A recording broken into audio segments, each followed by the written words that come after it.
आप सभी को वसंत पंचमी की हार्दिक शुभकामनाएं। जैसे कि आपको पता है ऋतु के बारे में, अगर मैं आपसे पूछूं कि कितने प्रकार के ऋतु होते हैं तो वो 6 प्रकार के ऋतु होते हैं। आज से जो अपना पहला ऋतु है वो शुरू हो चुका है, जिसको बसंत ऋतु बोलते हैं। दूसरे ऋतु की अगर मैं बात करूं तो वह है ग्रीष्म ऋतु। अगर मैं आपसे तीसरे ऋतु की बात करूं तो वह है वर्षा ऋतु। चौथा ऋतु जो है अपना वो है शरद ऋतु।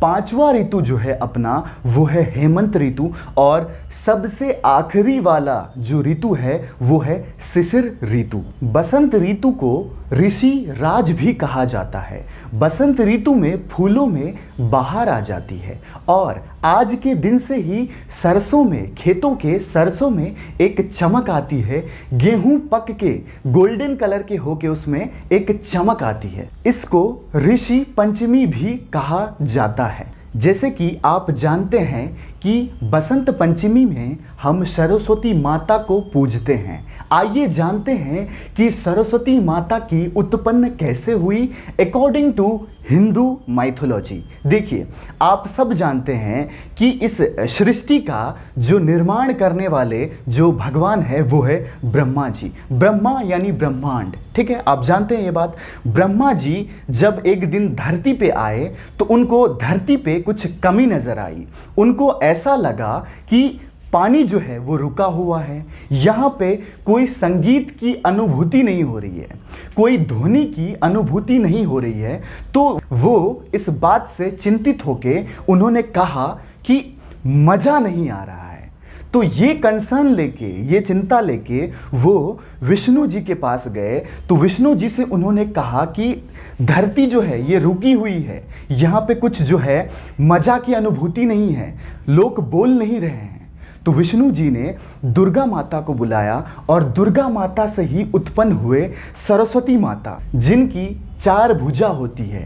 पहली भुजा में वो वीणा धारणी करते हैं, दूसरी भुजा में वो वर मुद्रा रखते हैं, तीसरी भुजा में वो पुस्तक रखते हैं और चौथी भुजा में वो माला रखते हैं। तो जब सरस्वती माता का उत्पन्न हुआ तो दुनिया रंगीन हो गया। रंगीन इन द सेंस कि नदी चलने लग गई, हवा बहने लग गए, लोग बोलने लग गए, संगीत की अनुभूति हुई, संगीत की शुरुआत हुई। और सरस्वती भगवान को ब्रह्मा जी की पत्नी भी माना जाता है। अगर मैं आपसे पूछूं कि विष्णु जी की पत्नी कौन है तो वो है लक्ष्मी माता। अगर मैं आपसे पूछूं कि शिव भगवान की पत्नी कौन है तो वो है दुर्गा माता, जिसको पार्वती कहते हैं। अपने महान संस्कृत भाषा में एक श्लोक लिखा हुआ है, काग चेष्टा वकुल ध्यानम स्वान निंद्रा तथेवच अल्पहारी गृह त्यागी विद्यार्थ्य 5 लक्षणम।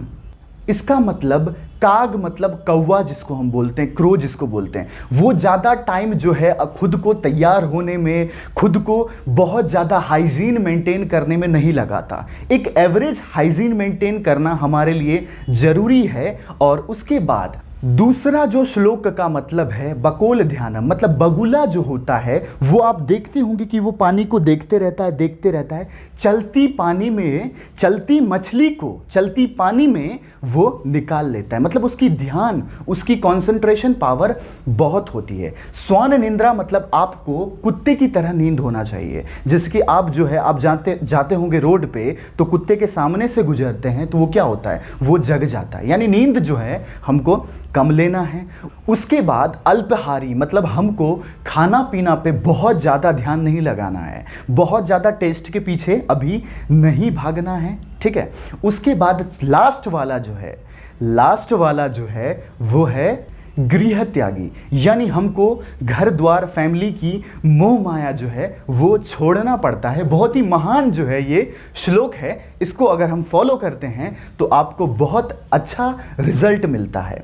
और हम अगर बात करें, एक बात आपसे अगर हम आपसे मोटिवेशन की बात करें तो देखिए, सबसे बड़ा मोटिवेशन ये है कि कोई भी चीज़ आपको फ्री में नहीं मिलती है, आपको उसका कीमत चुकाना पड़ता है। अगर आप एग्ज़ाम क्वालिफाई करना चाहते हैं, अगर आप चाहते हैं कि नहीं आपका रिजल्ट हो, बहुत सारे बच्चे ये चीज़ लेके परेशान रहते हैं कि सर सीट बहुत कम है, कंपटीशन बहुत है। मैं उनको एक बात कहना चाहता हूं कि सीट एक भी हो फिर भी आपका सिलेक्शन हो सकता है। क्या आप जो कीमत है वो चुका सकते हो? क्या आप स्मार्ट स्टडी के साथ आप हार्ड वर्क कर सकते हो? तो बिल्कुल आपका सिलेक्शन होगा। आपको खुद पे विश्वास रखना है कि हाँ मैं कर सकता हूं। जो भी कीमत होगा, क्या आप उसको चुका सकते हैं? अगर चुका सकते हैं तो आपकी मुट्ठी में है एग्जाम। ठीक है, चलते हैं, मिलते हैं आपसे नेक्स्ट लेक्चर में।